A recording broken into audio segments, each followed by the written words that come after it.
area here in purple, so generally referred to as Destin Landing. So here is Cedar Lane, here's Highway 9, 36th Avenue Southeast, 48th Avenue Southeast. So to the south of them, you've got City Limit and City Noble. To the west, you've got apartments and other higher density development. To the north, you've got Saxon Park and industrial. And then to the east is lower residential and county residential. So, and this was done back in fiscal year 15. So the PUD was approved as 141533, and land use change was done 1415-84. So if we jump now to the sewer plan that was approved for this project. So what you can see on the slide here, we have this area here outlined in black is that purple area we just looked at. So you can see the arrows and how drainage is flowing on the property. So gravity, or sewer works by gravity. We flow to a low spot till we can't flow anymore, and then we lift it or pump it up to a higher elevation so that way it can gravity flow again to where it needs to. So this one was set up with 3 lift stations just based on the topography of the area. Can't really move that much dirt to eliminate those, so they had shown a lift station here on the north. That would be the first one constructed. Then this area down to the south, it was going to drain north to this lift station, which would then pump into that one. And then this one here over on this east section would have had a lift station, and it was going to pump back over to this, eventually pumping its way back into the line to the west. And then you add those 3 proposed ones in addition to our existing Summit Valley lift stations. So then we've got 4 here in close proximity, and right now we've got 13 total in our service area. So, so what we were looking at doing with this proposed study was have Search Perry look at, is there a more efficient way to do this? So instead of having the 3 lift stations, we could use gravity to let the water flow back to a confluence where essentially all of these creeks meet. So instead, it'll flow down here, flow over to here, flow north, and then we could have a line at the city's preference of when we want to build that, have a line from the lift station flow down. Councilmember Studley. Yes, ma'am. I have a question. Whose property is that water flowing across through to get to this lift station, or is this like underwater? It'll be all in sewage pipes. So this would be a pipes? sewer pipe that would be buried underground. So easements would have to be acquired to go through those properties. So that would be one thing that we would effort in this study. So we don't know who owns that property right now? No. Are there houses and stuff like that, or is it all just purely farmland? Because I see it says Cedar Farm Road. Let me kind of go back to this. You can see a little bit. There are some large acre tracts out there, but there's not development because there's no sewer out there. So it's mostly just large acre tracts. Okay, Yeah. cool, thank Questions? So the intent would be to bring it all to one point, so that way we have one lift station that we're operating, maintaining. And so some of the benefits we see that is just kind of getting to the crux of it. By having one, we think we get to a lower cost of overall operation, which means when we have a lift station service area, we do a lift station agreement for the people served by that lift station. So we think that would ultimately result in lower cost to them. And that's by having reduced maintenance costs. You know, instead of us having to go maintain a generator at 4 lift stations, now we go do it at 3. Instead of rebuilding a pump at 4 stations, we build the pumps at 1. Also, they have a design life, so infrastructure costs, we're eventually going to have to rehab them, rehabilitate them. So we're just doing it at that 1. And then this past ice storm, our SCADA got tripped out at our lift station, so we had to physically verify that lift stations were operating. So now instead of having to go through icy roads and snow for 4 of those, we just do that at 1. So we think this provides an overall lower cost service to our customers, easier operations for our guys. So with what we've got proposed in this current contract, we did an RFP back in a few years ago where multiple projects were evaluated, and for this project we selected Search LLC. Didn't really move forward real fast with it just because we're kind of waiting on the development, but this was a project that was originally budgeted in fiscal year ending 17. So this is something that city has kind of planned that we would look at this area for a payback project.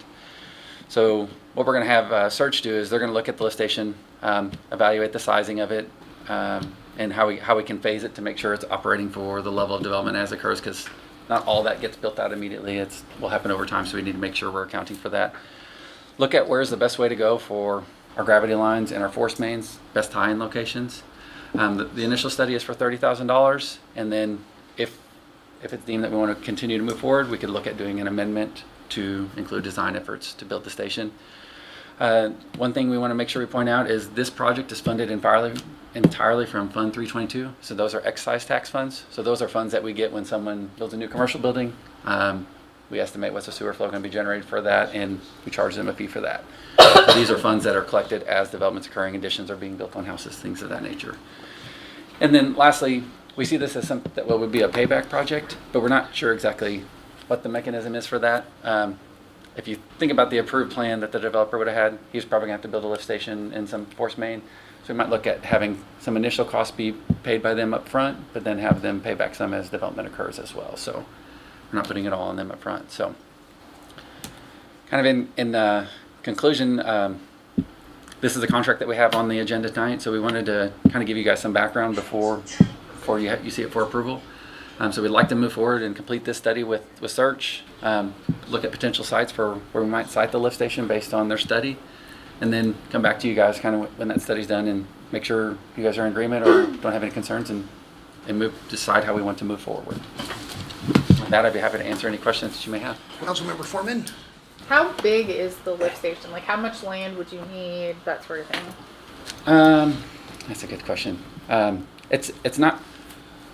I'll defer to Perry. Perry deals a lot of these. Well, so. we don't know exactly what size it is yet, but generally maybe a piece of property that's 100 by 100 with an access road into it. So it's not a huge piece of property. It's mostly, it'll be like a square structure underneath the ground going down, and so we just have to have access, a place to pull out pumps and set things like that. So it's not a large piece of property. Councilmember Lynn? So basically, you're not raising taxes, you're taking it from the existing fund, right? That's correct. We're using. And it's gonna save money, the potential. we feel in the long term that this will save money in operation costs. Do you see any problem getting the easements from the property owner? I mean, that'll be something that once we decide we're going to move forward with, we have to see. We'll have to approach them. So that they don't know this yet? Okay. All right. Do you foresee that being a big problem? Not typically. I mean, typically we work with the property owners. We find out what's the fair market value to offer for the easement, and the benefit for them is if in the future if their property is zoned to develop in that particular manner, then that infrastructure is already there. That's not a cost that they have to pay. So you're providing an improvement essentially to their property, not at their cost. Okay. So. Councilmember Peacock? This is just for curiosity. I saw there was a series of 12-inch force main and lift stations on the west side of the property. There's no ability to tie into that, I assume, right? Up Route 77 there, Route 77. We will tie that in for a portion of this area.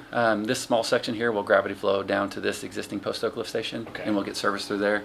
But the grade break is this direction there. So. And will there be a pump house at each one of those lift stations, or will it just be one central pump? Well, typically I've seen they actually have a structure on top of the pump that houses everything. No structure on top. Okay. It's typically you'll have a panel that's set up above grade, and you might have an overhang to protect it from the elements. But That's if they build out those three, but we're talking, if we go to one, we just have one, not have those three. Councilmember Studley? So just for clarification, this is eliminating 4 and turning it into 1, 3 and turning it into 1? 3 new ones, 1 existing, and turning it into 1, yes. So the 3 new ones don't already exist. It was just a proposal to build them. And so now you guys are saying, hey, we can actually put it here, save money, and just have 1. Yes. Will that support the growth that we're seeing in Norman, especially on that side of town? we're going to hire, or we're proposing to hire Perry to make sure that it's sized appropriately to handle that level of growth in that basin. So yes, the short answer to your question.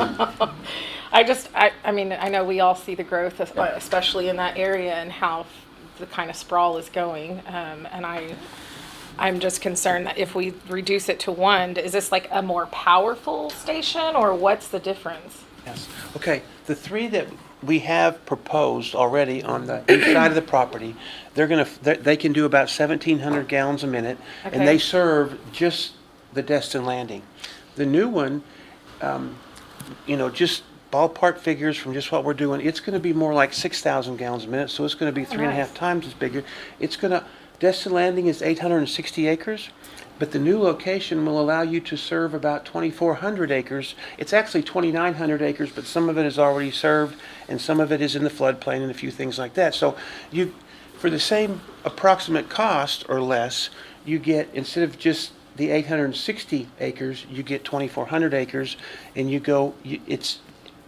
it's not only saving you money, but you're being able to serve a lot bigger area. Yeah, okay, More perfect. efficiently. Thank you. And you might point out the Summit Valley lift station, how many lift stations did it pick up once? I mean, it used to be several, and we kind of planned that one, That's correct. talking through that. How many? It- East Ridge was one. East Ridge, since I've been here, we just recently did a project where we extended a sewer interceptor about 3,000 feet up to serve that. We eliminated that lift station. And so the other benefit is, because these lift station agreements here, the more we combine into one, the less those lift station agreement cost is to our ratepayers. So because you're spreading that cost over a larger service area.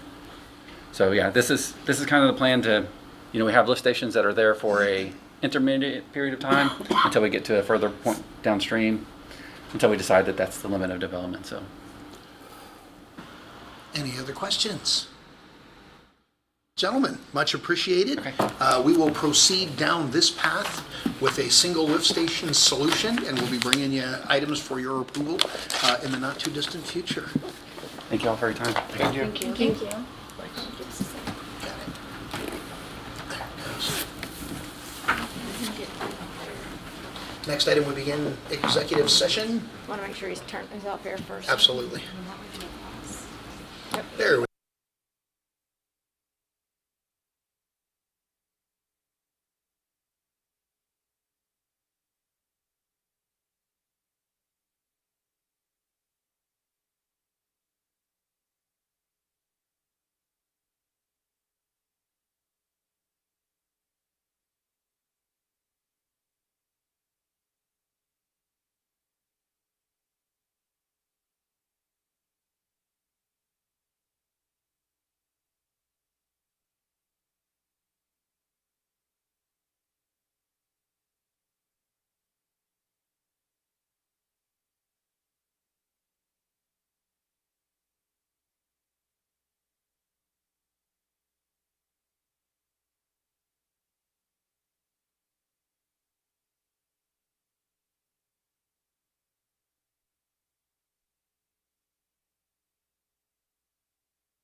Good evening, and welcome to the City Council, Norman Utilities Authority, Norman Municipal Authority, and Norman Tax Increment Finance Authority meeting of July 27th, 2021.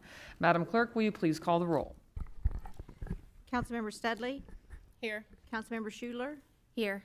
Councilmember Lynn? Here. Councilmember Hall? Here. Councilmember Tortorello? Here. Councilmember Foreman? Here. Councilmember Holtman is absent. Councilmember Peacock? Here. Mayor Clark? Here. Please join me in the Pledge of Allegiance. I flag of the United States of America and to the republic for which it stands, one nation, under God, indivisible, with liberty and justice for all. Item 1 is approval of the City Council conference minutes of October 13th, 2020, City Council minutes of July 6th, 2021, and City Council Norman Utilities Authority, Norman Municipal Authority, and Norman Tax Increment Finance Authority minutes of July 13th, 2021. I need a motion to approve the minutes. So moved. Second. Thank you. The motion on the floor is to approve the minutes. Council members, you may cast your votes.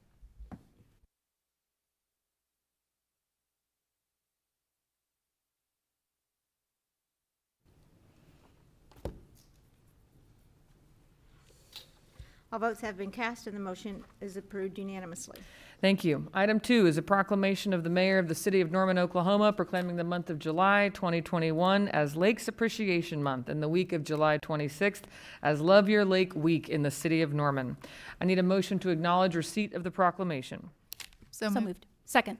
Thank you. The motion on the floor is the proclamation. Council members, you may cast your votes.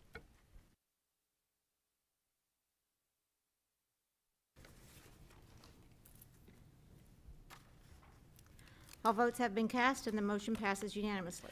Thank you. A proclamation of the mayor of the city of Norman, Oklahoma, proclaiming the month of July 21 as Lakes Appreciation Month and the week of July 26th as Love Your Lake Week in the city of Norman.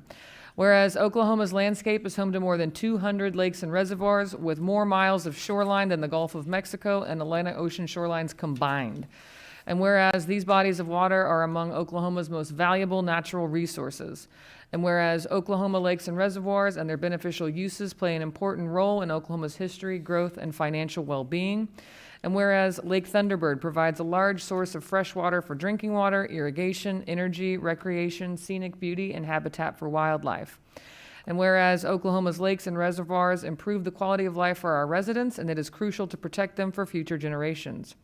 And whereas the Lake Thunderbird Watershed Alliance, the LTWA, was established in 2020 to work collaboratively with residents, communities, and other stakeholders to protect the water quality and quantity of Lake Thunderbird.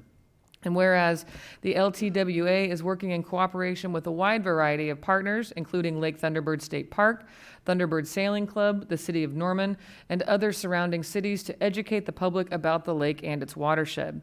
Now, therefore, I, Mayor of the City of Norman, Oklahoma, do hereby proclaim the month of July 2021 as Lakes Appreciation Month and the week of July 26th as Love Your Lake Week in the City of Norman, Oklahoma.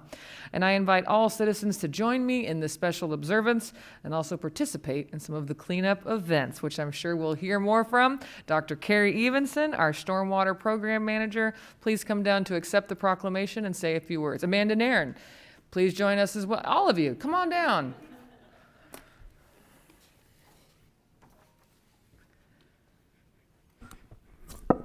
Thank you so much for the support of Lakes Appreciation Month and the Love Your Lake Week. Lake Thunderbird is important to our community for many reasons. Not only is it a habitat for wildlife, a scenic beauty, and a place for recreation, it also serves as the primary source of drinking water for the city of Norman.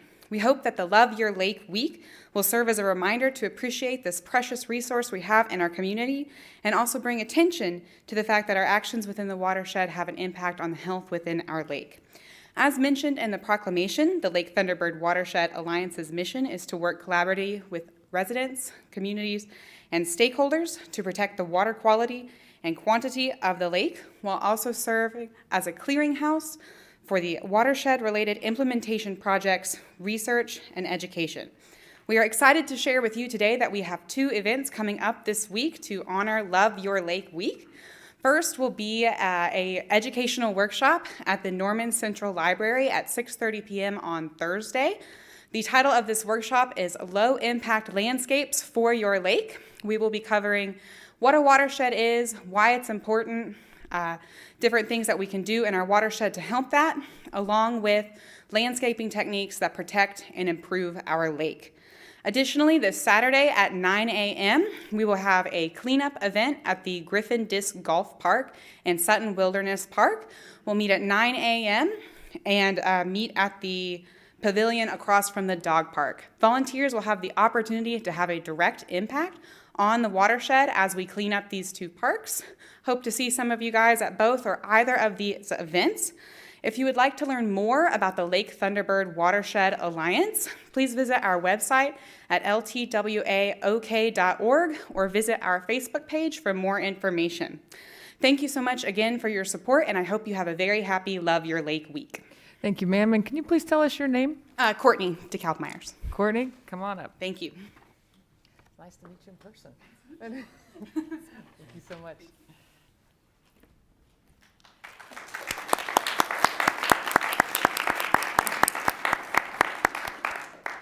All right, now on to council announcements. We'll start with Councilmember Studley with Ward 1. So I do have a couple of announcements. The first one is that there is a citywide garage sale that's going on. You have to register by August 2nd. Registration opened on July 12th, but if you guys want to participate, it is August 6th through August 8th for citywide garage sale. And Ward 1 now has a wonderful new restaurant called the Dancing Crab. I encourage you to come check it out. Seafood type Cajun style, so I'm really pumped to have that in my ward. And then tomorrow there is going to be some road construction from 9 to noon on Imhoff and Classen. They're doing something with replacing that light there, so just be mindful. That's all I got. Thank you. Ward 2, Councilmember Schuler.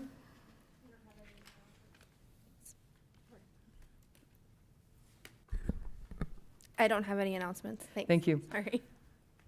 Councilmember Lynn, Ward 3. No announcements. Thank you. Councilmember Hall, Ward 4. Well, I just scratched 3 of my announcements off my list, so thank you for highlighting the opportunities to learn about how to protect our watershed, and I hope a lot of people can participate in both of the events that you have scheduled. I also wanted to point out that almost every week there are vacancies on our city boards and commissions, and this is a really important way for the residents in Norman to participate in local government and have a say in a lot of things that come before council that are the direct work of our boards and commissions. So I just felt like it was time to highlight that again, and in particular, there in this week's city manager's report, where all of the vacancies are listed, there are several ward-specific representatives that we need, and and one includes Ward 4, but there are other wards as well for the Citizens Public Safety Oversight Committee. We also have vacancies right now that anyone can apply for across the city for the Environmental Control Advisory Board, the Human Rights Commission, the Greenbelt Commission, the Park Board, and the Board of Adjustment. So this is just a small sampling of the boards and commissions that we have at work in the city of Norman, and you can see just by the descriptions of these that there's lots of different ways that you can get involved and bring your expertise to help us do the work that we do. So I just encourage everyone who's interested in serving on a board or commission to go to the city website page, and there's actually a button on the homepage that you can directly apply and see what vacancies are available. And the only other thing that I really have tonight is as a 15-year employee at the Pioneer Library System and now a proud PLS ambassador, I want to congratulate Mayor Clark for accepting the Citizens Recognition Award from the Oklahoma Library Association yesterday on behalf of the Norwood Forward Initiative. And I also just appreciate all of her service and the love that she gives to our libraries in Norman. She served on the library board, she's done various book talks for different age groups, and I just really appreciate the investment that she's made in our libraries. Thank you. Thank you, Councilmember. Ward 5, Councilmember Tortorello. No announcements. Thank you. Councilmember Foreman, Ward 6. I don't have any announcements, but I did want to say that last week we had a really good groundbreaking thanks to Jason working with the Young family and doing that. So I'm really excited to see where Norman goes next. Excellent, thank you. Councilmember Holman is absent. Councilmember Peacock, Ward 8. No announcements for Ward 8. All right, I've got a few announcements. This Saturday, I believe in Andrews Park, is the Canadian Cruisers Car Show benefiting food and shelter. I encourage you to check it out. On Saturday, August 7th at 9 a.m., we have a special Move with the Mayor. It's been exciting to see groups reach out and want to add their activities to this list, so we'll be doing some Tai Chi at the Irving Rec Center. I hope all of my colleagues will join me. Also on Saturday, August 7th, our next movie in the park at Lions Park. I believe it's Raya and the Last Dragon. Oh, it's the water one. Okay, thank you. Glad you're here, Jason. It's a movie in the pool, so don't miss that. And in regards to the award, thank you, Councilmember Hall. I've always been that library kid who goes to the library and has a bag of books that weighs more than I do, and it's been fun to give back to libraries in this way, and librarians are sneaky. They tricked me last night, and I was legit surprised. I almost cried in front of the whole room. It was lovely. In terms of appointments to boards and commissions, we have one clarification that I think our city clerk is going to share, and I encourage you to apply soon, because I am going to do those this week, so they can be on our next council meeting agenda. The clarification would be on the Ward 4 vacancy for Public Safety Oversight Committee. I believe that there is someone already in place that's going to take that spot. All right, on to the consent docket. Item 3, Ordinance 2122-11, adding an exemption from the transient guest room tax ordinance for tribal nations, and clarifying that exemption should only be granted if exempted entity is paying for the guest room. Item 4, submission of the Finance Director's investment report as of June 30th, 2021. Item 5, submission of the monthly departmental reports for the month of May 2021. Item 6, submission of the monthly departmental reports for the month of June 2021. Item 7, submission of the City of Norman single audit report for the year ending June 30th, 2020, as prepared for by the City of Norman Finance Department and audited by the firm of BKD LLP for the City of Norman. Item 8, final acceptance of contract 2021-8 with Cimarron Construction Company, LLC for the FYE 2021 bridge maintenance project and final payment in the amount of $146,537.28. Item 9, change order number 1 to contract 2021-16, increasing the contract amount by $15,178 for a revised contract amount of $360,196 with EMC Services for the FYE 2021 sidewalk concrete project and final acceptance of the project and final payment in the amount of $18,100.90. Item 10, Norman Utilities Authority Contract 2122-19 with Search LLC in the amount of $30,000 to provide design services for the Southeast Lift Station. Item 11, Contract 2122-23 with the Alternative Dispute Resolution System of the State of Oklahoma to certify Norman's dispute mediation program beginning July 1, 2021 and ending June 30th, 2022. Certified local governments grant, Item 12, certified local governments grant funding in the amount of $10,750 to be used for the development and support of local historic programs, Contract 2122-25 with the Oklahoma Historical Society State Historic Preservation Office, and budget appropriation from the Special Grants Fund balance. Item 13, Norman Utilities Authority Contract 2122-29 with Central Oklahoma Master Conservancy District for a City of Norman temporary water supply through September 30th, 2025. Item 14, Resolution 2121-16, appropriating $3,302 from the Risk Management Miscellaneous Reimbursements Refunds account received from the insurance companies and/or responsible parties to repair and replace damaged traffic signal equipment or traffic signs damaged in traffic collisions. Item 15, Resolution 2122-17, appropriating $25,879.83 from the capital fund balance for payment to the Oklahoma Department of Transportation under Contract 2021-87 for the city's share for construction of a traffic signal at the intersection of Alameda Street and Summit Lakes Boulevard, Lockwood Drive.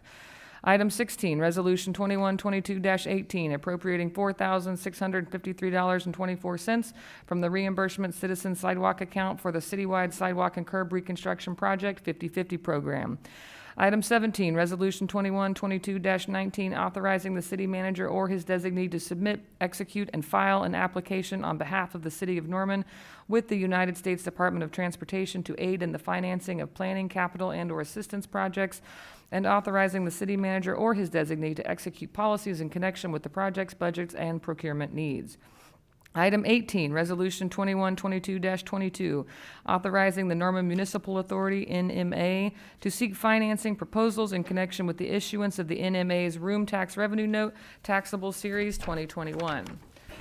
Item 19, Resolution 2122-24, appropriating $2,255 from the police donations account in the amount of $500 and the Animal Welfare Miscellaneous Revenues Contributions Donations account in the amount of $1,755 to be used to purchase employee awards and animal supplies. I need a motion to approve or reject the consent docket. So moved. Second. Thank you. Are there any comments from council regarding any item on the consent docket? The only comment I wanted to make was to thank city staff for their swift response to several requests to clarify agenda item number 3, to add the exemption for tribal nations as it is for the hotel motel guest room tax. So I appreciate getting that as soon as we possibly could, and appreciate all their efforts to move that forward. Thank you. And to further clarify that, that is something that is seen throughout the state, I believe. We just hadn't taken care of it here. So excited to get that done as well. Any other comments from council regarding the consent docket? Seeing none, the motion on the floor is to approve the consent docket. Council members, you may cast your votes.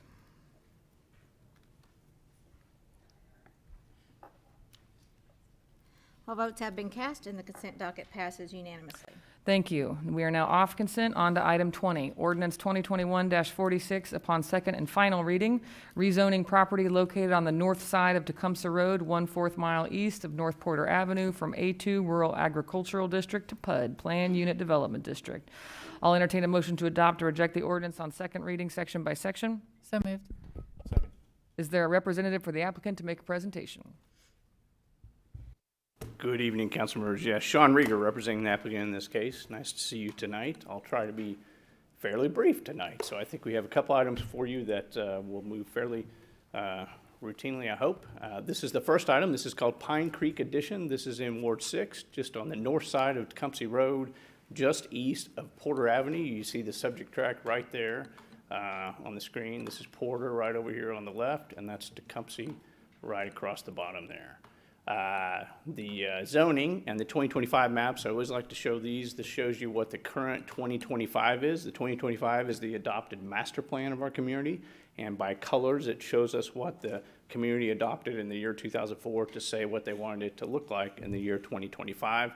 On the left, what you see, this sort of mustard yellow color, is R1, essentially your single family low density residential is what 2025 said they wanted this site to be. And so you see the site surrounded in red dash here. So it asked for this location to basically be R1 or single family, not necessarily R1, but single family low density residential. And that's exactly what we're proposing tonight. So we're not asking for any change to Norman 2025. We're asking you for to zone into compliance with Norman 2025. On the right is the existing zoning map. And as you often see on the perimeter of Norman, the zoning is usually agricultural. And in this case is A2 agricultural, but again, 2025 on the left adopts the policy that we want it to be low density residential. So the zoning change would be to a PUD for single family residential to put it in compliance with 2025. Here's the site just in aerial fashion. You can see it right here. There's Red Canyon Ranch, which is an Ideal Home subdivision to the east of it, directly to the east. And actually Ideal Home subdivisions are really throughout this area, and Ideal Homes is one of our really marquee developers in Norman, has been here for generations and does great work. So this is another one of their developments. Little River Trails just to the west off of Porter, Red Canyon Ranch just to the right next to it, and that'll come up in just a moment. I'll show you how we integrate with that. So this is the layout of the proposed development. It's about 96 lots, and most of it is all compacted down into the lower part of this subdivision, abutting right next to Red Canyon Ranch. One entry off Tecumseh Road right here, and then you see several loop streets around it. A private parkland right over here, which the Parks Board accepted as a private park solution with a proposed clubhouse and pool at some point as it goes forward. And then I'll show you in just a minute, but there's a trail that connects around to Red Canyon Ranch. Significant stormwater improvements right in this area, if you can see my pointer right there. And this area running up through the middle is basically all floodplain and WQPZ, which we are not disturbing except for an engineered solution in that location. And we're prepared to give you details on that tonight, should you wish to hear that. Let me go back, preliminary plat. So this is the preliminary plat. What we're asking you to approve tonight is the zoning change and a preliminary plat. And the preliminary plat is the vehicle we use to actually create the lots and the blocks that we build homes on. And what you see here is just a summary of it. 96 homes, residential subdivision of 96 homes. The home size, the lot sizes would be roughly, typically about 70 by 130. That's about a 9,100 square foot lot. R1, to give you some comparison of that, R1, which is the single family standard in Norman, is typically 6,000 square foot lots. So this is a little bit larger lot than what you would normally see in an R1 single family development. The front yard is set back at 14 feet, but one of the real monikers of Ideal Homes that they do in a beautiful way is they have the setback for the house at 14 feet, but they have the setback for the garage at 20 feet. And so if you imagine the street, we don't see garages all up and down the street. We see the homes. We see the front porches. We see the front living room windows. We see the home in the front of the yard. So that's really a beautiful design element that Ideal Homes is renowned for. 65% coverage, same as R1, so we're not asking for any more impervious ground coverage than what we could do under single-family R1. And no negative traffic impacts are anticipated. In fact, this fell below the threshold where we would even be required to do a traffic study. Let's see, the next one. So this came up at Greenbelt Commission. Greenbelt Commission asked us to connect to Red Canyon Ranch to the east. We thought it was a good idea. We appreciated that comment. And so to Ideal Homes' credit, they did that. They went ahead and connected. And you see this red dashed line is a trail that will now connect the private parkland on the west side of the homes around the north and connect over to Red Canyon Ranch and its trail system right here. So there will now be a direct connection between Red Canyon Ranch and Pine Creek as a trail. Really a beautiful concept there. Let me just show you green space. We always show you the green space. This is basically the undisturbed area as far as green area on the development. You can see, and most of that, of course, is floodplain and WQPZ, which will remain undisturbed. So in closing, impacts, the staff noted several impacts here, that this area is developed with multiple single-family neighborhoods, that the developer is creating the pedestrian connection between Pine Creek and Red Canyon Ranch, and that the developer is taking the initiatives, and this is staff's words, not mine, but staff words, that the developer is taking the initiative to preserve the existing floodplain and WQPZ area to the west of the development to protect the stream planning corridor. Meets the Greenbelt Commission request, no change to 2025. We're conforming to the community master plan, and again, that unique layout of the garages. So with that, we're happy to answer any questions you have. We have the full team with us here tonight, and we thank you very much for your time. Thank you. Councilmember Peacock. Thank you. Can you just briefly speak to the stormwater solutions that you guys are proposing? I can, and I'm going to defer to Mr. Chris Anderson, the engineer who has designed it and is prepared at length to talk through. Good evening, Chris Anderson with SMC Consulting Engineers. As Sean pointed out, we have a large stormwater detention facility in the area where the pointer is. The whole site drains to the north and to the west towards the creek and the floodplain, and we have picked up all that drainage in our street system and underground storm sewer system, discharging into that detention pond in 3 different places. The entire subdivision is located outside of the floodplain. We do have a WQPZ, and integrated into our stormwater detention facility is the WQPZ mitigation that we're doing. We've got 3 points that discharge into the pond, and at each of those points we'll have what we call a forebay, which is a small little pool with an integrated biofiltration system into it. Ideal Homes has been using this for a while.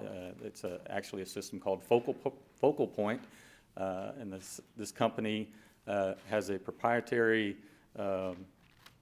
met. I see a filter media that they use. It's a series of plantings and soils and different things that takes that first flush from the storm sewer system and cleans it. After it leaves the focal point system, then it goes into a series of bioretention pools inside the detention pond. And those are small little pools that have basically smaller dikes that let the water pool and filtrate in those areas. And then eventually it discharges into the stream after it's gone through that process. Another item that had come up during the pre-development meeting, we had a neighbor that showed up and was concerned about flooding to the north there. He lives in the subdivision north of Red Canyon Ranch. And when we first got this site, I thought that the drainage coming from the detention pond in Red Canyon Ranch, so let me get this pointer to work again.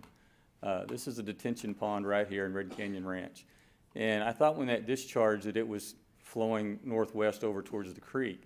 But when we got the detailed survey in, it turns out that at some point in the last century, a farmer has dug a ditch along that property line, that north-south property line. And so when the stormwater discharges out of the Red Canyon Ranch detention pond, it shoots straight north. And at the north of our project, some of you may be familiar, there's a large City of Norman lift station, and there's a road right there that's accessed. And so some of the pictures that the letter of protest had sent in was that ditch and that area right there. Well, we heard him loud and clear at that pre-development meeting. So when we were designing this, I had a storm sewer line. Again, this pointer is there we go. I had a storm sewer inlets that we were picking up right here, picking up the water coming down the hill. And I called Zach Roach at Ideal Homes and said, hey, you were at that pre-development meeting. What if we just extend our storm sewer system over to that ditch and pick up some of that water that's discharging to the north now?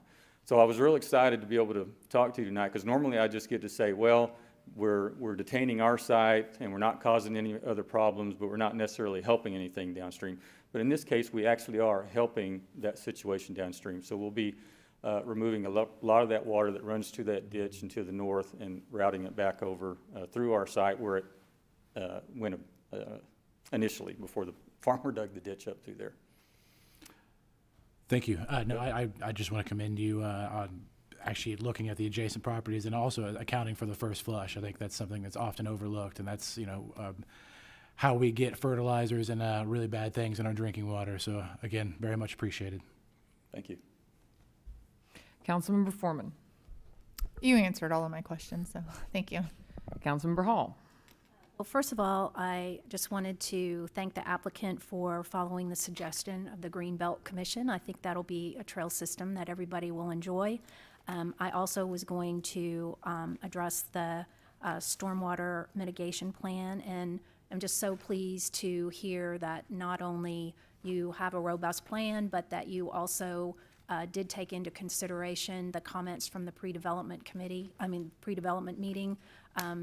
As many of you know, that's the first place where neighbors can usually express their concerns. So I'm delighted to hear that you're able to help with that particular issue too. So thank you for that. The only other two things I wanted to address is on the landscaping plan, what is the requirement for trees per lot? I believe the requirement is 1 tree per lot on single-family residential, 1 tree per lot. If it's a corner lot, you have to have 2 trees. Well, I took a little ride because I like to see these application locations for myself, and I noticed that in Red Canyon Ranch that there were 2 trees per lot. So I was just going to ask the applicant if he's planning on doing that in this particular development as well. I believe they are. Zach Roach, Vice President of Development at Ideal Homes. Zach Roach, 1320 Northport. Absolutely. We think that trees are an important part of our development, and we encourage that. In fact, in our HOA covenants, we have guidelines that stipulate that you have to have living trees, because it's not just enough to plant them and walk away, but we want to have those trees continue in perpetuity, because we know that creating great spaces and great places, trees are a cornerstone for that. So we'll do 2 trees in every yard that we have. We will do 3 trees on the corner by covenant mandate. Great. Thank you so much. And then the only other question I had, and this was just a passing reference in the staff report, at the pre-development meeting, there was some mention about an oil well and access to oil well, and I could not locate that on the site plan. So Let me help you out, Councilmember. Yes, and we appreciate those comments very much. Thank you on behalf of the developer for your earlier comments.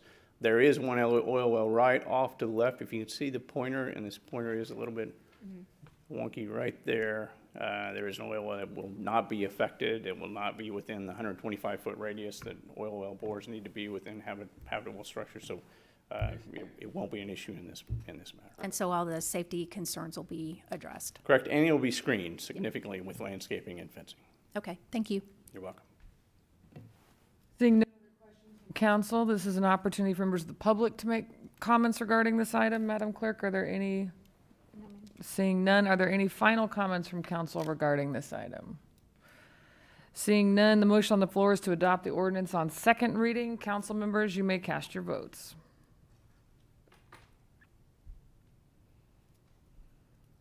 All votes have been cast unanimously. Thank you. I'll now entertain a motion to adopt or reject the ordinance on final reading. So moved. Second. Thank you. The motion on the floor is to adopt the ordinance on final reading. Council members, you may cast your votes.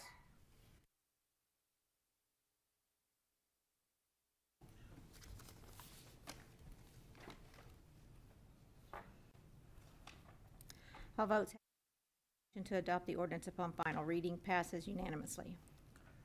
Thank you. Item 21 is a companion item to item 20. It's the preliminary plat for Pine Creek Addition, a planned unit development.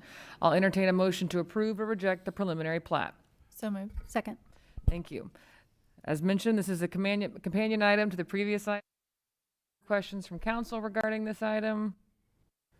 Seeing any public comment, Madam Clerk? Seeing none, the motion on the floor is to approve the preliminary plat. Council members, you may cast your votes. All votes have been cast. That passes unanimously. Thank you. Item 22, 2021-47 upon second and final reading. Rezoning property located on the west side of 48th Avenue Northwest, south of Franklin Road from A2 Rural Agricultural District to PUD, Planned Unit Development District. I'll entertain a motion to adopt. Sorry, there we go. I'll entertain a motion to adopt or reject the ordinance on second reading, section by section. So moved. Second. Thank you. Is there a representative for the applicant to make a presentation? Thank you, Madam Mayor. Sean Rieger representing the applicant in this case. And do I just need to scroll through, Bryce? There we go. Okay. Thank you. This one is about as simple as they come. We are in Ward 8 with this one. Far northwest Norman. This is a 3-home addition. Even though it's only 3 homes, we still have to go before you to plat it. And so here it is. This is 48th Avenue. Location is 48th Avenue Northwest, Franklin Road. So we are in far northwest Norman. Carrington addition over here to the right. If you look, I'm going to move really quickly through this. It is basically a 3-home site. There's an existing home right here. Just to the southeast is a residential estate subdivision, Grandview Edition, which is 2-acre lots. This is basically 2-acre lots. This is 3 lots. One is 1.7 acres, one is 2.3 acres, and one is 1.7 acres. Zoning and plat for a PUD for just simply 3 lots on 48th Avenue. About as simple as it comes. There's the 3 houses. There's an existing house right in the middle here. There's a sports barn complex back there, which some of you may be familiar with, back in the McCown area back there. 10 Mile Flats Conservation Area is off to the left. The 100-year floodplain is off to the left. We are not within either one of those. There's the aerial, 3 homes. That's the floodplain down to the left. No protest, nobody's shown up at any of the hearings. We are not in the floodplain, no WQBZ. This one's pretty much straightforward. So I'm happy to answer any questions you have, and we thank you very much for your time. Thank you. Are there any questions from council regarding this item? Councilmember Hall. Well, you know, I always love to ask about stormwater and what your plan is, so what's your plan? I'm going to ask Mr. Chris Anderson to come back up, but I'm going to show the screen that you can talk from. Go ahead, Chris. Thanks. And Chris Anderson with SMC Consulting Engineers. The site generally drains from the east to the west.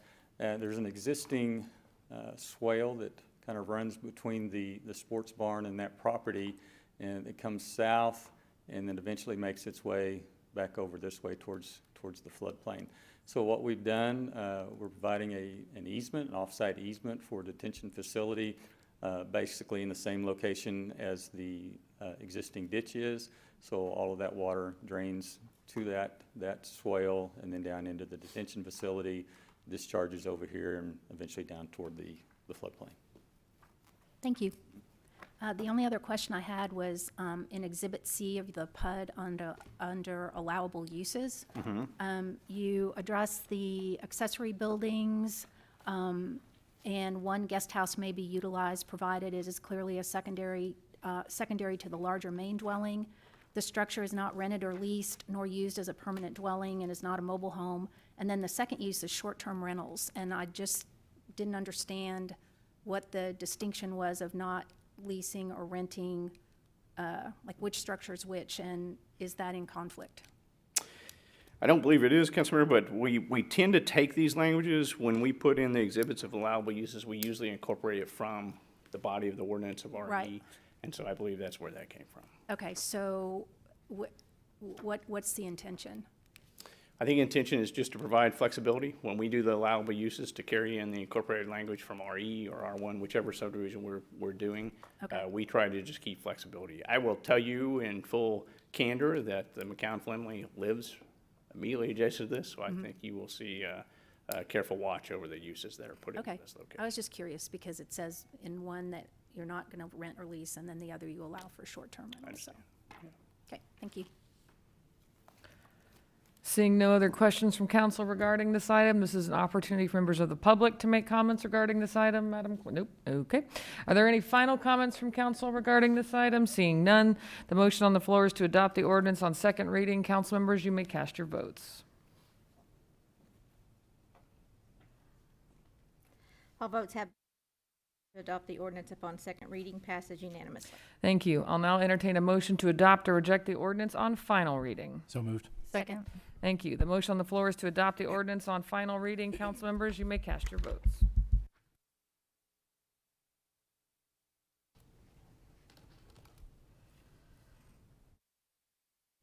All votes. Motion to adopt the ordinance upon final reading passes unanimously. Thank you. Item 23, the preliminary plat for Red Sky Ranch Addition, a planned unit development, a companion item to item 22. I'll entertain a motion to adopt or reject the preliminary plat. So moved. Second. This is a companion item to the previous item. Are there any further questions from council regarding this item? Seeing none, the motion on the floor is to approve the preliminary plat. Council members, you may cast your votes. All votes have been cast and the motion passes unanimously. Thank you. On to item 24, Resolution 2021-128, appropriating $9,500,000 of American Rescue Plan Act of 2021, known as ARPA, the funding from the special grants to fund balance to supplement available public safety sales tax funds for the construction of the Emergency Operations and Communication Center. This item was postponed in council's meeting of May 25th, 2021, with a motion to adopt on the floor moved by Councilmember Holman and seconded by Councilmember Hall. Are there any questions from council regarding this item?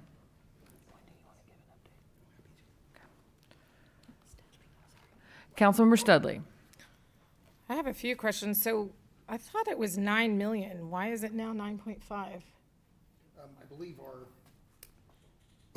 the original writing probably did say 9.5. I think our current cost estimates are at 9 million. So revised between the original staff report and the retreat.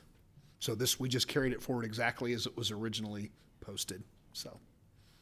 And I also thought that in our retreat, we had discussed still kind of postponing this until we found out some additional answers to some questions, as well as, I mean, just my personal opinion, we have other issues that need to be addressed with the first 11 million of this ARP money rather than building a building.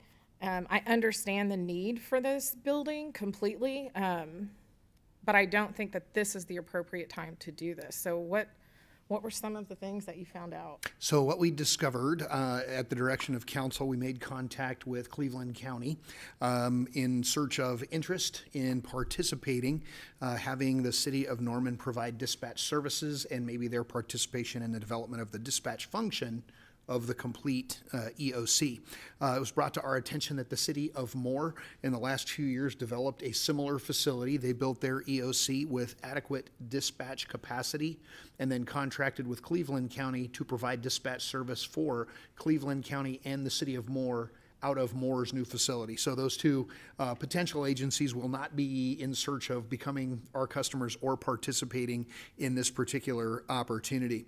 As it relates to the initial allocation of ARPA funding, we did receive approximately $11.2 million in May. We will receive the additional $11.2 million in May of 2022.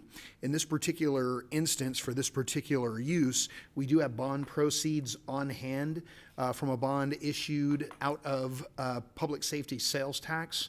And Mr. Francisco can give us the details in terms of those bond dollars we have in hand today. And we would spend all of the PSST bond dollars prior to actually writing a check out of ARPA dollars to close that funding gap. So if council directed staff to move forward, these dollars literally wouldn't be spent until March, April, May of 2022. Because we would spend all of the PSST bond dollars first. Another conversation that we did have relates to the state of Oklahoma's ARPA dollars available, somewhere between 1.4 and 1.8 billion dollars. City staff does intend to make application for any state ARPA dollars that could help close this funding gap, as well as bringing infrastructure dollars to council for your consideration. In either of those two scenarios, since we would be spending our PSST dollars initially, any funding opportunities that presented themselves between now and March, April of 2022, we would be able to substitute our ARPA dollars for either state RPA or federal infrastructure dollars. So lots of flexibility in terms of council's ability to advance the project without actually spending any of these dollars until late in the current fiscal year. I just still at this point in time don't see what the rush is, because we have, could you tell us one more time, we have until 2026 or 2024 to spend this? 2024 to program the dollars, 2026 to spend those dollars. Okay. I just know that we have a lot of other things that people in our community have suggested that we use this money for. And I think that we really need to look and consider tying dollar amounts to those, as we discussed in the retreat, before we just move forward with this, because we don't know the cost of some of these other items that our community members really want and that we as council also want. So I just think it would be prudent for us to look at everything as a whole before rushing into a decision like this. Thank you. Mr. Francisco, can you share with council the status of PSST bond dollars and the sense of urgency to get those bond dollars programmed? Council will remember that when you closed out the radio communications project about a month ago, you also authorized the transfer of any remaining funds from that project to be assisting this project. So it's the source of those funds is the same. The 2015 Norman Municipal Authority bonds that are backed by public safety sales tax revenues. Originally, there was about $6.5 million of those funds that were programmed for the Emergency Operations Center building. So there's about $7.5 million of existing public safety sales tax, Norman Municipal Authority bonds for this project. These funds are proposed to be appropriated to close the funding gap to fully build the fully sized and hardened facility that council and the public desires for this facility. What the city manager is pointing out is that those 2015 bonds have been outstanding for about 6 years now. And as many of you are aware, under tax-exempt bond regulations, you have to spend down the proceeds of those bonds within 3 years.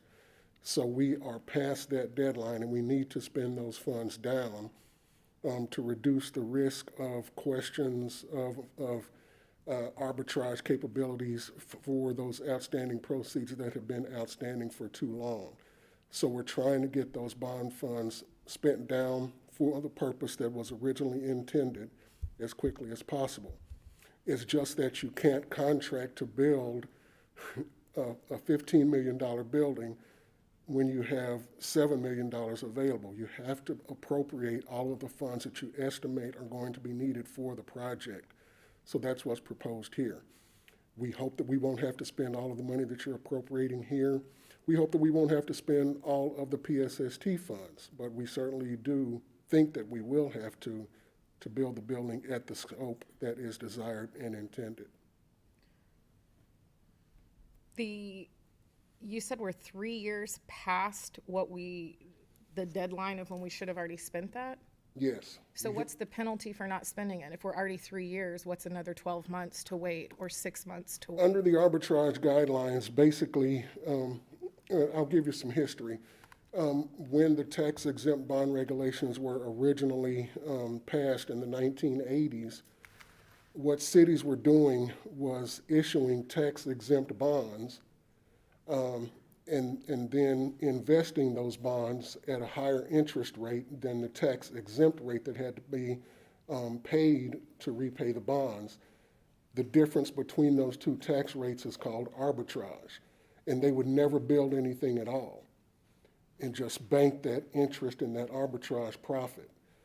The IRS got wise to that pretty quickly and outlawed that practice. One of the regulations that they put in place was that you had to spend the bond proceeds within a timely manner, which was defined to be within 3 years. In this case, we have had to delay this project for several reasons. The radio communications project took longer than expected. The cost of this project has been higher than expected. So we have continued to push off this project until we got adequate funds to build the project at its intended scope. But that has put us past the arbitrage deadline, and those questions could be raised by the IRS. Now, we have not profited from this delay. We have not had interest revenues in excess of what we have been paying. So we wouldn't have to pay any arbitrage penalties. But it's just that I'm never comfortable with questions coming from the IRS. And so we want to spend down the proceeds as quickly as we can. So we're not doing anything illegal, it sounds like, then, because we're not gaining any profit from this. So again, my question is, what would be the detriment if we didn't pull the trigger now? From the Just possible standpoint, questions? from the standpoint of the violation of the IRS regulations is that it is a technical violation of the regulations. And so we want to be able to make the case with the IRS that we are spending down the bond proceeds as quickly as we can. Okay, thanks. Thank you. Councilmember Tortorello? Thank you, Mr. Pyle. Mayor, you answered my question. So the voters voted for this back in 2014, right? Yes, sir. And all we need to go forward with this project that benefits all of Norman is the $9.5 million, correct? Yes, sir. So would you say that this would be part of the governmental affairs of reconstitution or staying, the continuation of services in case of natural disasters or, God forbid, terrorism? Would that take care of this problem? Yes, sir. That's certainly one of the reasons that it qualifies as an eligible expense under the American Rescue Plan. Okay, well, thank you. Thank you. Councilmember Hall? So I just want to understand the point that you're making about the possible inquiry from the IRS. So if we're supposed to meet that technical deadline in 3 years, but we're 3 years past that now into year 6, we've been comfortable the past 3 years not moving forward because our hands were tied, really, right? And have we had any inquiries from the IRS on this particular topic? Well, I wouldn't say that I've been comfortable. I have been trying to encourage. Fair enough. Yeah, but we have not had the IRS at our door for that purpose. Mm-hmm. Okay, so I really am in the same position I was in on May 25th when I voted in favor of postponing this agenda item. At that time, the reason that we picked this particular date was the thinking that we would have an opportunity at the city council retreat on the 16th and 17th to discuss how we would fully distribute the $22 million that the city of Norman is receiving from ARPA funds. So the piece I just don't understand at this point is why we would need to go ahead and approve this particular project for this particular funding source without continuing to do the work that we did at the retreat to take a look at the whole picture. So that's why I wanted to postpone it on the 25th. I feel like we made excellent progress at the retreat at fleshing out some of the other areas where we wanted to distribute funds. And for me personally, it just seems to make a lot more sense to consider it in the whole of and let the public know and our community know how we want to and what we're thinking about spending for the rest of the funds instead of tying these funds up. Because the way the agenda item is written, we are transferring the funds to this particular project. So do we have, I hear what you're saying, Mr. City Manager, but my concern is we tie these funds up and we have just taken that off the table as we continue to consider how we're going to do the rest of them and the timing of it all. So I don't understand why we wouldn't want to continue to consider the whole package before we go ahead and commit this amount of funding. That's. That's not really a question. Well, I just, is that accurate that if we pass this tonight, that we are technically transferring $9.5 million of ARPA funds to this project account? Yes, ma'am. You would have appropriated $9.5 million toward this purpose. Okay, so if we, and I understand that we do have a study session scheduled now for August 15th to continue the discussion that we started at the retreat. So if we deemed other projects that were a higher priority to spend the money on now, would our hands be tied? No more so than all of the other capital projects that you have appropriated money for. But just understand that a contract will come before council with a guaranteed maximum price for this project.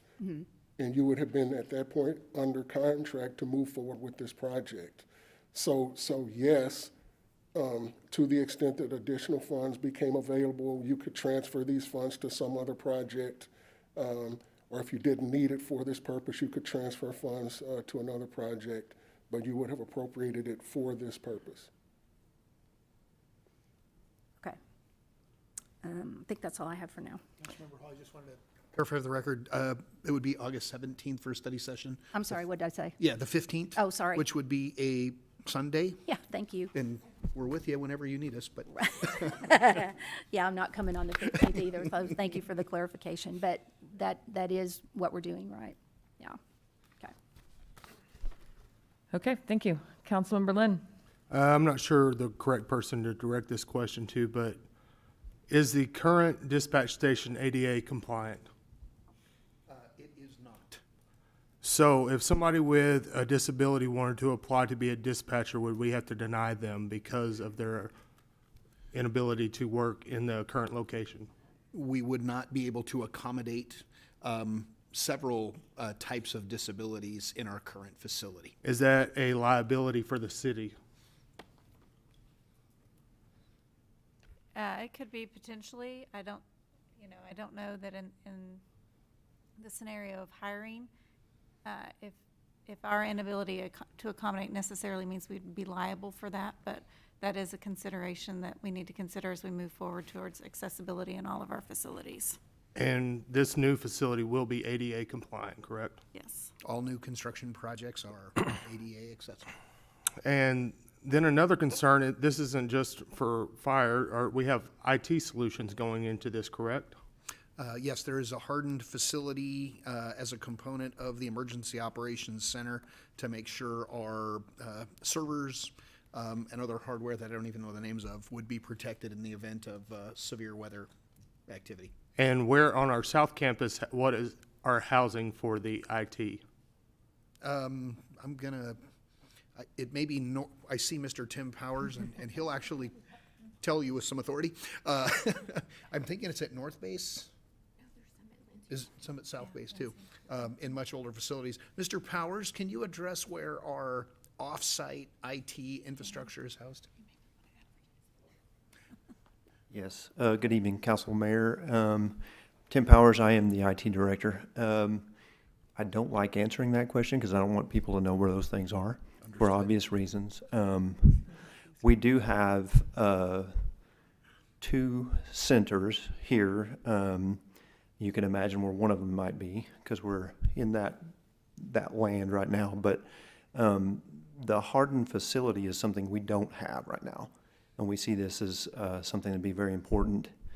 If there was a natural disaster, tornado, anything like that, and it struck where this equipment is, and it's multi-million-dollar equipment, it would take down all of our communication abilities, dispatch abilities. We'd be back in the, like our infrastructure manager likes to say, we'd be back in the 1950s if that happened. So it's very important, I think, to consider that for security reasons and just for a hardened facility.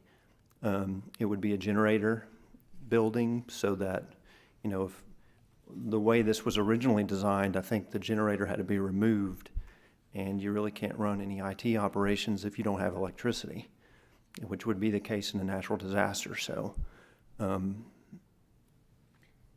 I'd be happy to answer anything else regarding IT or the infrastructure. I have no further questions. Thank you. Councilmember Schuler. Sure. I just have a point of clarification first, and then I have some questions. This is for questions, right? And then we'll have time for comments, correct? After public comment? Okay. So my question is, say we were to program this money this evening, what is the timeline for getting this project completed? Like shovels in ground, getting it bidded out, contracting, like what does that timeline look like? Captain Barber probably has a much more accurate timetable for that project. I can try, COVID allowing. Our timeline right now is we hope to break ground next spring, and construction time when we looked at this last time was about 18 months.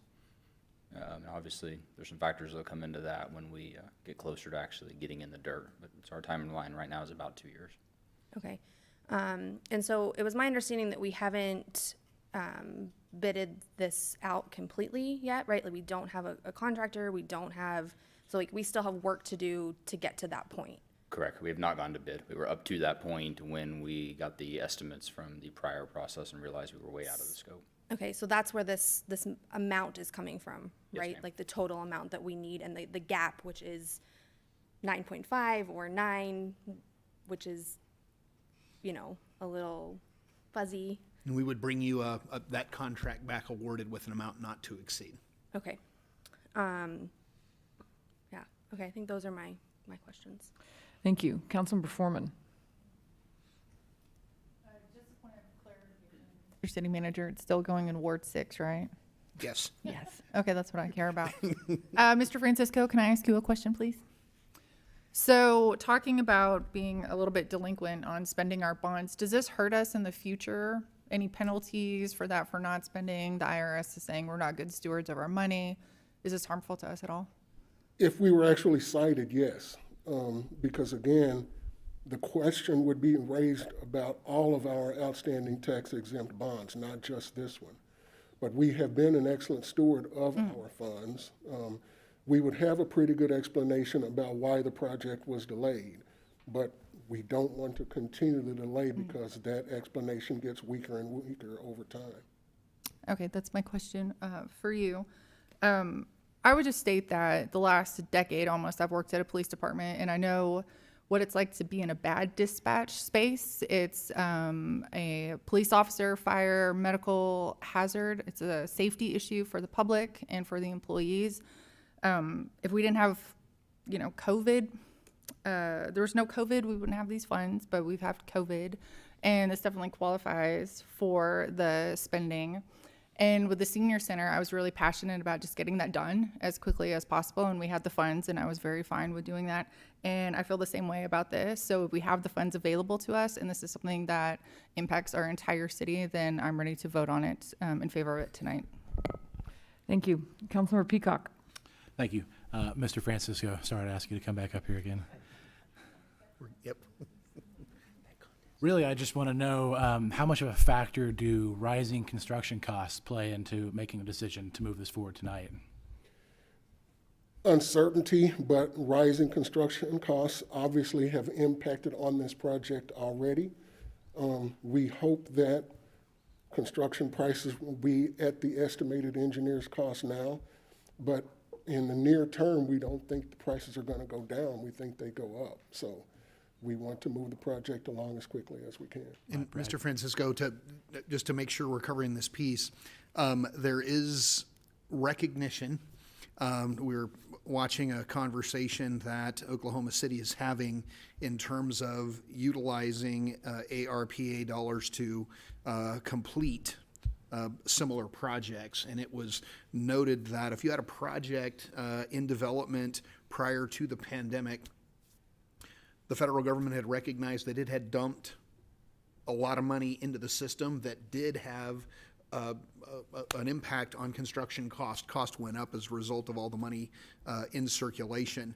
There is recognition that if an infrastructure package is reached, we will see another increase in construction just because the demand for not only labor but materials is going to go way up. So that's an unknown. It's a market risk. Well, I appreciate the honest answer, for sure. Can you tell me if these bonds have been issued yet? Yes, the bonds were issued back in 2015. Okay. Thank you. Councilmember Studley. Francisco, I've got one more question for you, Mr. Francisco, before you sit down. This was voted or approved by voters, but not at this size of a project. Can you tell us what was approved by the voters? The estimated cost for this project at the time the Public Safety Sales Tax 2 was passed was $6.5 million. That's Okay. what was allocated for this project. Okay, thank you. That's the only question I had for you. But I do want to say, I know there are some current concerns about being ADA compliant, but there are several cities across our nation that during COVID figured out how to do that from home, just like any other job. And so I think that we missed the mark on that because we definitely could have allowed some people to work from home and could have hired people with disabilities that could also work from home. So there are other ways to take care of those types of issues if the legality of that is a concern. And like I said, I do understand the need for this facility, but again, we have a lot of other things that we want to look at. So thank you. Before we move to public comment, my question would be, looking back over my notes from the retreat, said need to check with Cleveland County more, et cetera, to see if they'll pitch in. And that was what we were waiting on to see, even though it seemed there was general consensus that this is obviously needed for our community and it needs to be done right, on top of all of the other reasons that have been elaborated on today.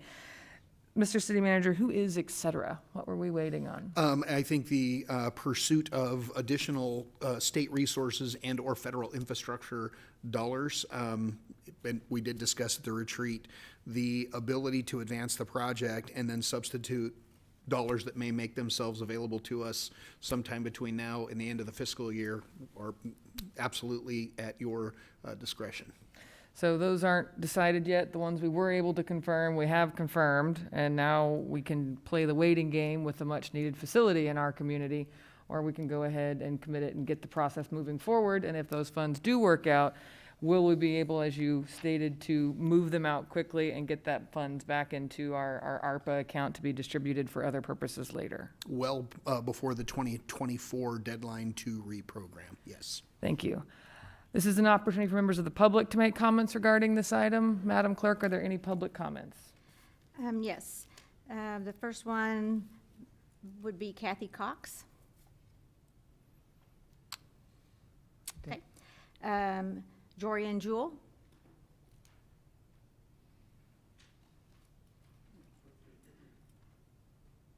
Hi, council members. I'm Jorian Jewell from Ward 6. I'm also a dispatcher here in Norman. So thank you for being a champion for me like twice over. I really appreciate you. I've been dispatching for Norman for 7 years. This project's something that's been promised about the time that I started. And in the 7 years, this is the closest it has felt to becoming like a reality for us. Right now, we work in what's called the dungeon. We're literally under the police department. Our bathrooms constantly back up, so we're constantly working with the smell of sewage. Sorry, public speaking, I'm like, oh.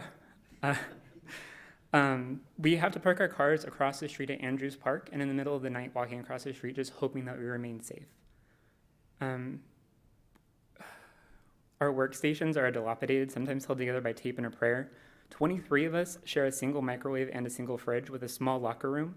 We have the same 5 desks and chairs, which are also falling apart, that we use 24 hours a day, 7 days a week. Our city keeps growing, but we're unable to have more people in our center to help field calls and work events with the space that we have. This EOC is important to our growth and public safety, as well as our fight to be recognized as first responders. It's literally getting us out from under the police department, and the ADA compliance is a big issue. Right after I was hired, we interviewed somebody in a wheelchair, and he went on to dispatch somewhere else, and it's fantastic. My manager has some really great ideas for the future of dispatch and emergency communications in our town, but this is the first big step that we have to take to get there. As a resident of our city, and particularly of the ward that it's going to be built in, I understand that this is a huge project, and people don't understand what we do at 911 and the things that we need to do a better job. People have to call 911 not very regularly, so when they do, they expect prompt service, and if we don't have the space to expand and get more call takers and more dispatchers, those calls are going to go unanswered and roll over to our neighbors. If you don't know what it's like to be down in dispatch, I invite all of you to please come down. It's an experience. I know Holman's been down with us and other people have been to dispatch. Also, I just wanted to mention COVID. We did get split. We didn't have the facilities to safely dispatch together. We can't just work from home. We have access to national information that requires us to use specific terminals, and we can't just do that from home without huge liability. With COVID, I was sent down to the police training range. It's just like a shed. So we didn't have the facilities. I worked in a metal building for 6+ months while we tried to do our best to keep each other safe. So yeah, I urge you to please vote for this because it's really important. Thank you.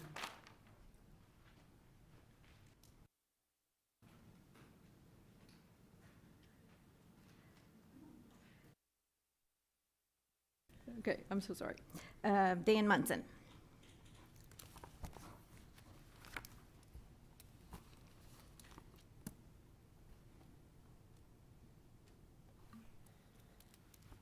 Hi, I'm Dan Munson with the Ward 6. I'd like to just say, first of all, thanks for your service to our community. Really appreciate that.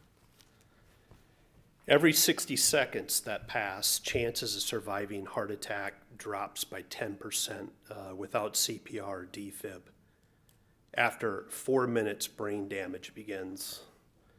After 10 minutes, it's unlikely that someone can be saved. Heart failure doesn't care if you're rich or poor. Heart failure doesn't care if you're sheltered or unsheltered. Heart failure doesn't care if you're young or old. Heart failure doesn't care if you live in Ward 2 or in Ward 6. The pathway to resuscitation for some Normanites will start with a 911 call. Having a properly staffed emergency dispatch team could literally mean life or death. Our current emergency operations center is outdated. It can't adequately facilitate more than 5 dispatch stations, and our staffing should be around 7 people. If new people are hired and training is required, we'll be on top of one another. During the pandemic, this didn't create a safe working environment because there wasn't room to social distance. This is also dangerous because the caller could potentially overhear another dispatcher giving instructions to a completely different caller. Some 911 calls take longer than others. Sometimes dispatchers start de-escalation techniques with callers, and those calls take a long time. Having the appropriately sized emergency operations center is critical so we can have the correct staffing levels to deploy our first responders. If there's a major incident for the fire department and a significant incident for the police department at the same time, every dispatcher would be tied up with no one to spare. This happens routinely. Did you know in the last hailstorm that we had to have the Moore Police Department respond to 45 of our calls? So we didn't have the staff. I'm asking you to vote yes for allocating $9.5 billion to the emergency center. Your vote could directly impact whether 125,000 citizens in Norman receive expedient critical care. Thanks for your time tonight. Thank you. Alex Torby.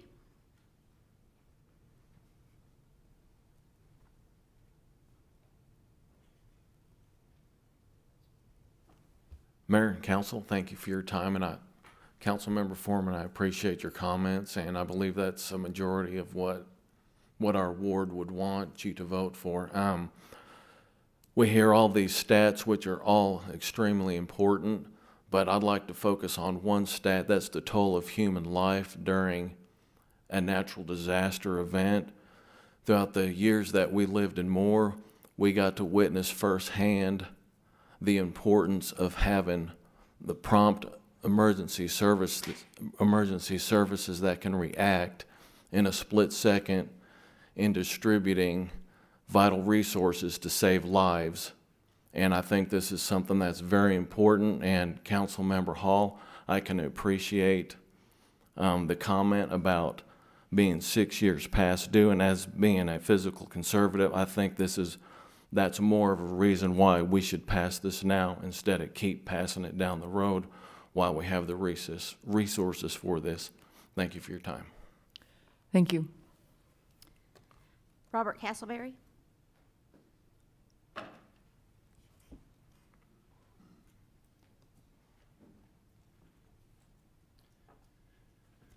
Robert Castleberry, 4701 Fountain Gate Drive, Ward 3, business in Ward 2. Been a former council member of finance chair. I want to talk a little bit also to CPA. I'm a little concerned, and I was concerned when I was the finance chair about this IRS issue that we have. We have issued those bonds. People have bought those bonds. Investors have those bonds.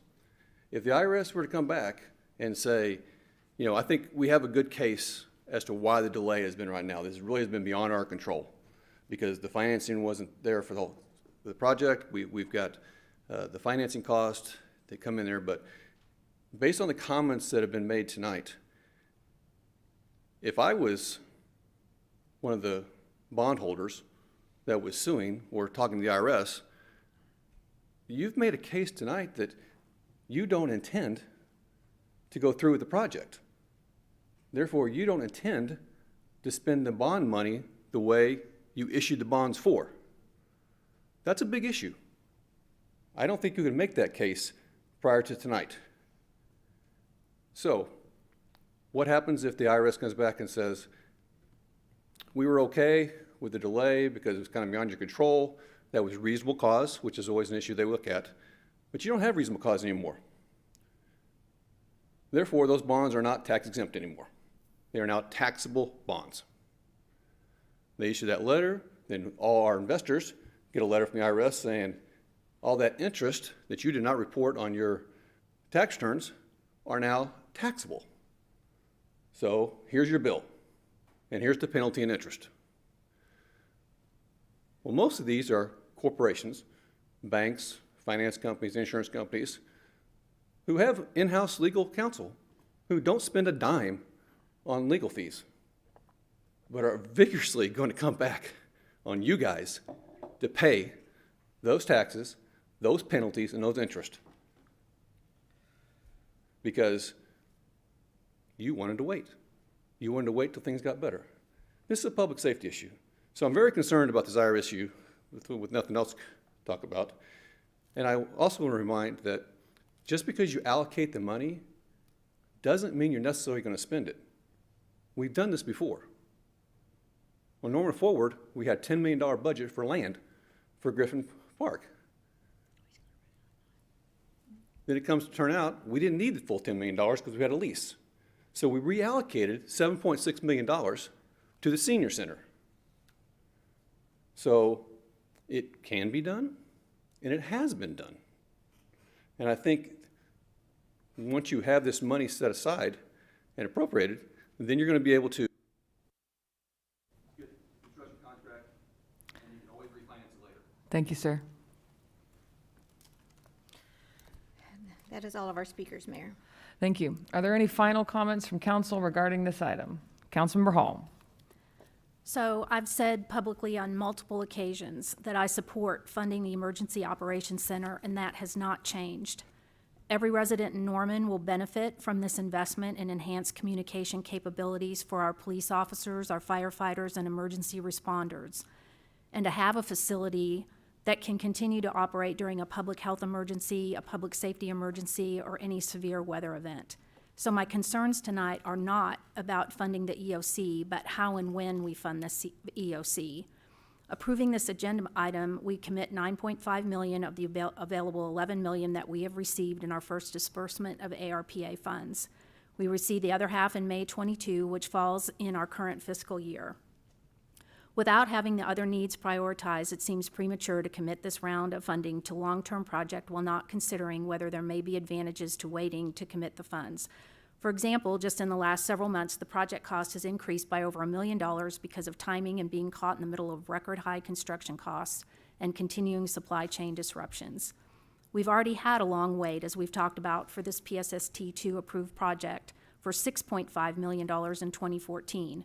In 2015, the Norman Municipal Authority approved $22.8 million in sales tax revenue notes for critical capital needs, including the EOC.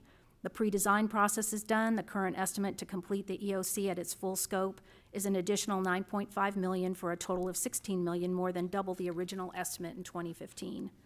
My preference, as I stated earlier, is to postpone this item one more time for the following reasons.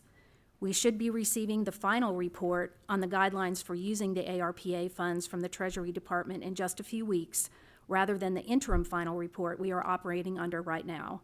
We should have the opportunity to review the guidelines from the state on their use of ARPA money funds that I understand should be released next week. We have an opportunity to complete the work we started at the retreat at a study session that is being scheduled for August 17th, which is just 3 weeks from now, to outline how we intend to move forward on the entire $22 million so that our community can see the big picture and all of the areas that we are committed to addressing. I want to be clear that I support funding for the EOC, but I want to do our due diligence by taking the extra time to create a full list of funding priorities for our community. Thank you. Councilmember Studley. I just want to kind of second what Councilmember Hall said. I also never said that I didn't want to fund this project. I understand the need for this project, and I'm actually kind of excited about it because the mobile crisis response team can also work out of this facility. So there is some benefits to it that will benefit our city as a whole that I'm really excited about. But like Councilmember Hall said, we have other money here, or we only have a limited amount of money, and we need to look at everything as a whole before we just decide to move forward with this tonight. If this was voted on in 2014 and the bonds were issued in 2015, why are we now in 2021 all of a sudden wanting to put a rush on this when we could have, it appears that we could have done this in 2015 when the bonds were issued because the vote was already passed and it would have only cost the $6.5 million that we estimated. So now we're sitting here in 2021, we want $9.5 million more dollars because of a COVID outbreak and construction costs are higher. Who's to say in 9 months that some of these costs don't go down, some of these material costs don't go down, or whatever the costs are may go down? I don't understand, again, what the rush is. I feel that August 17th is definitely a reasonable postponement to attend another study session and hash out some of these numbers that we've been talking about but never got to any kind of bottom line together as a council. And so for those reasons, I'm not going to vote for this tonight. I don't know that it's going to make a difference, but I definitely feel like we do have reasonable cause to continue to postpone because the cost has more than doubled what the voters originally voted for. So thank you. Thank you. Councilmember Schuler. I would also like to publicly say that I am supportive of the EOC. I know that this needs to get done and finished for our community. I'm supportive of what the voters voted on in 2014. And I have been and seen what the dispatchers are dealing with in the basement, in the dungeon. It is abysmal what they are dealing with. But all of that said, some of my comments are the same as my former council members. I don't understand why we are rushing this tonight. I understand why this is on the agenda tonight because we had a date attached to it after our May 25th meeting that we were going to talk about this after the retreat. I think we made a lot of progress about talking about what the full scope of our ARPA money was going to look like at the retreat.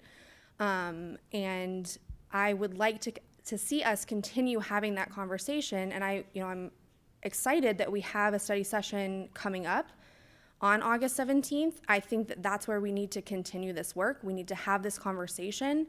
I'm not unsupportive of potentially using ARPA money for building this building. I'm just not supportive of throwing this money out first without having a comprehensive look at how this money is going to be programmed for all of the other things that we've talked about for this community. And so for tonight, that's where I'm at. It's not because I am against building the COC or providing these services and this building for our community, but I think that this is slightly premature and that we need to postpone one more time until we can look at this comprehensively. Thank you. Thank you. Councilmember Lynn. I would just like to point out that every single public comment tonight was in favor of getting this done. That's all. Thank you. Councilmember Foreman. I was just going to say that when we had our retreat in October last year, everybody was in favor of throwing this at the senior center. So we talked about it publicly, and then a lot of people had concerns. Did I kick you? I'm so sorry.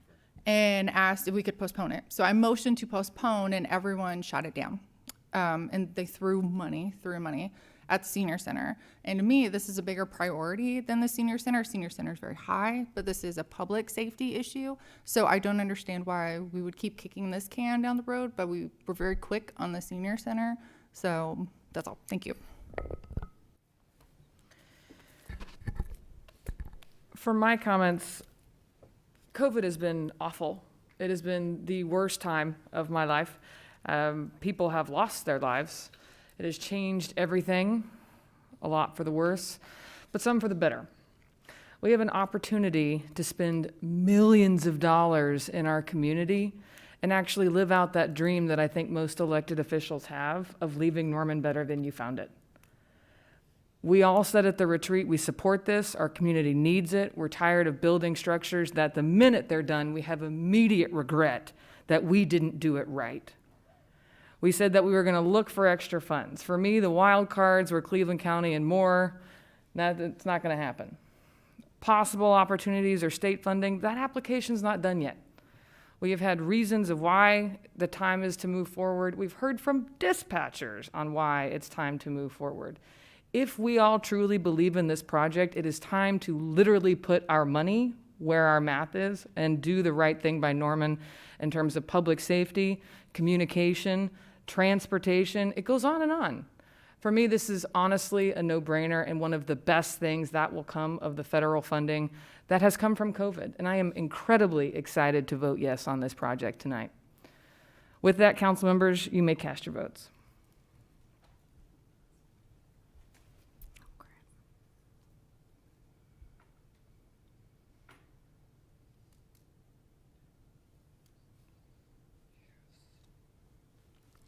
All votes have been Passes by a vote of 5-3.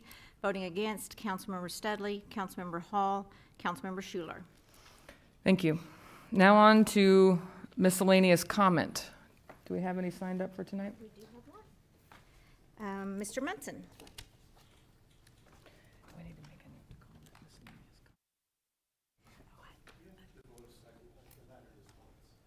Pardon me? The vote for the Just one. Just one time? Okay. All right, so I've been doing a little homework, and I came across this best practice handbook for Oklahoma municipalities. And it's created and produced by the Municipal Consultants and OMAG. And so some of the things that I came across in here was, that kind of caught my eye, and I just kind of wanted to bring this out, was it talks in here about elected official accountability. It says, city council shall ensure accountability by an annual training event with staff to review ethics, finances, operations. And so what this study is in handbook is recommending that you do ethics training every year. And so my understanding of the current council is you do it one time when you're elected.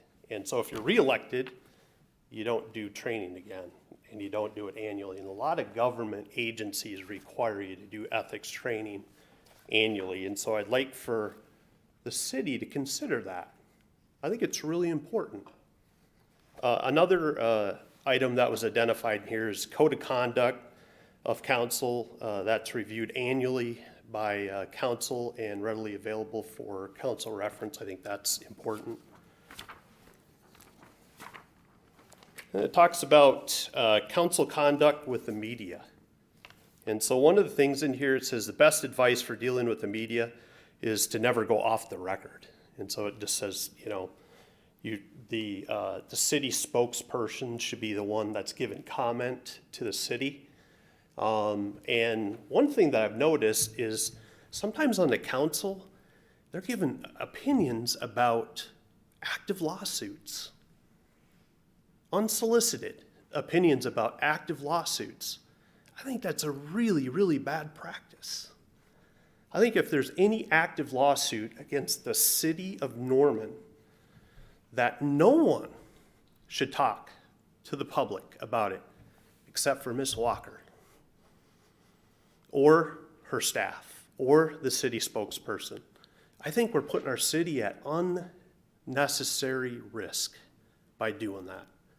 So I'd like for you guys to consider that to help reduce the liability for our city, because we're sued quite a bit. I don't know if you guys know that or not. We get sued quite a bit. So I'd ask for you to take those same things into consideration. Thank you. Thank you. That is our final miscellaneous comment, except for one. Tonight is my husband's birthday. If you're watching, honey, I will. Brenda, my moment. Go for it again. Happy birthday, baby. All right, this meeting's adjourned.